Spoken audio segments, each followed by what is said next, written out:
All right, Sarmia Sting fans, welcome back once again to the Progressive Auto Sales Arena. Not so good news here this afternoon as the Sarmia Sting down 4-1 against the Mississauga Steelheads.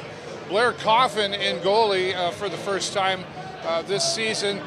We'll see if it's partly him or maybe part of the team trying to help out as well, but Blair Coffin and the team working hard to come back here. There's still 2 more periods, so of course anything can happen. We'll see what kind of changes the Sarmia Sting make to catch up to Mississauga. But right now, as you can see, I've got a very special guest. He's been on here with me a couple of times before.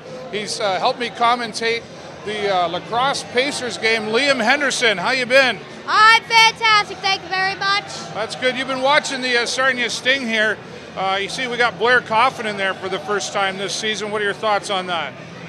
Well, I mean, 4 goals for 14 shots. I mean, I know he might feel a little down when he gets back into that locker room, but in that game, he made some spectacular saves, especially a fantastic rebound save.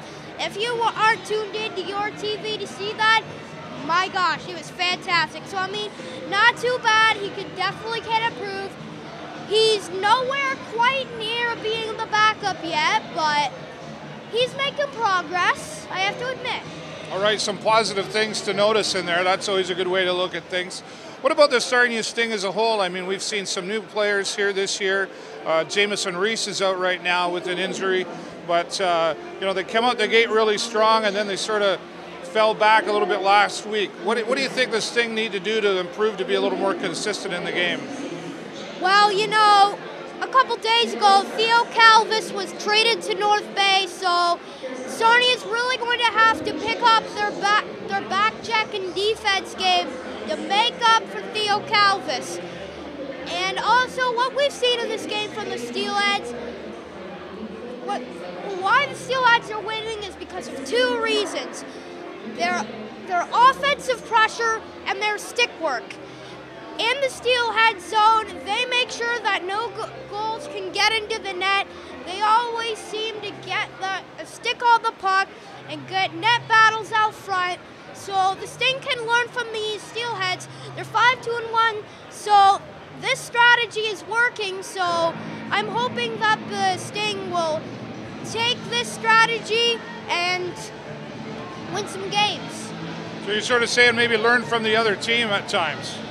You know what? Yes, that's a good idea. And I mean, the Sting are currently 4-3-1 right now. They definitely aren't the most successful team. Well, they come out yesterday though. We were playing the Guelph Storm, which is a top team. Yeah. They come out and they beat that team very strongly. So would you say it's a fair message to say that the Sting have what it takes to get to the playoffs? Well, by the looks of what we have on the Storm game, if they could keep that offensive and defensive ability up, then yes, the Sting have arguably one of the best goaltending depths in the league.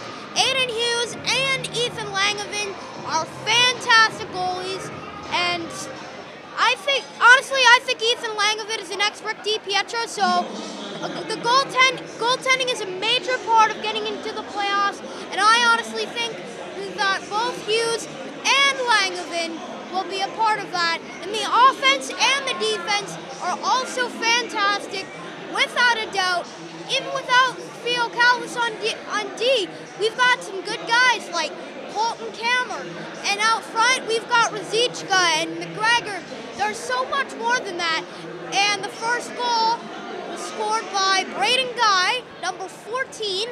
His fourth of the season, right? Yeah, Braden Guy he's really standing out to me. I mean, last year, if you walk down to the street and ask who's Braden Guy, some people may know who he is, some people not. But now he's been putting up a memorable performance, scoring 4 goals. He's definitely been standing out so far this season, and that's very notable. Indeed. I'd like to talk about you for a minute. You've been a pretty busy guy. You've had a pretty busy summer, and I've been reading some things about you in the newspaper. You're becoming pretty famous. Can you tell everybody what you're famous for? Well, I'm becoming famous because I'm on a CBC show, Canada's Smartest Person Junior. Well, you are one of the smartest persons, including with the adults that I know. You're a pretty smart guy, and I'm glad I've been able to get to know you over the last couple of years. We'll probably be doing some Pacers game. If you don't get too big, rich, and famous and travel the world, will you come back and do some of that with me again? Well, you know, maybe I'll take a break from professional broadcasting to broadcast some Pacers games. And when I'm in the House of Commons, when I get a break, I'll be commentating with you and some others on those Pacers games as a little throwback to my kid days. Right on. You are more than welcome to join me anytime. Wherever you are in the world, we can connect like Skype or something. And it's just a pleasure to have met you, the last couple of years and gotten to know you. And I know Mom and Dad are pretty proud of you too, right? Mom's got some pictures of us bragging about you and me, and you're just doing some awesome things. And I know that one of the things you want to do, you want to be a professional, like an NHL commentator, right? Yes, broadcasting.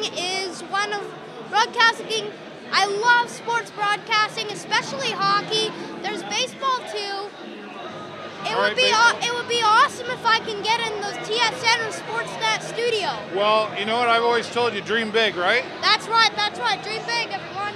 All right, very good. Give me a high five there. Liam Henderson, come on in here, stay in the shot. Thanks so much for joining us. We're on the count of 3, let's do a Go Sting Go, all right? Yeah, let's do it. Ready? 1, 2, 3, Go Sting Go! All right, broadcasting for the show live on location in the Video Show Network. My friend Liam Henderson and myself, I'll be back next period with Jake Chersky for some fan perspective. Until then, thanks for watching, everybody.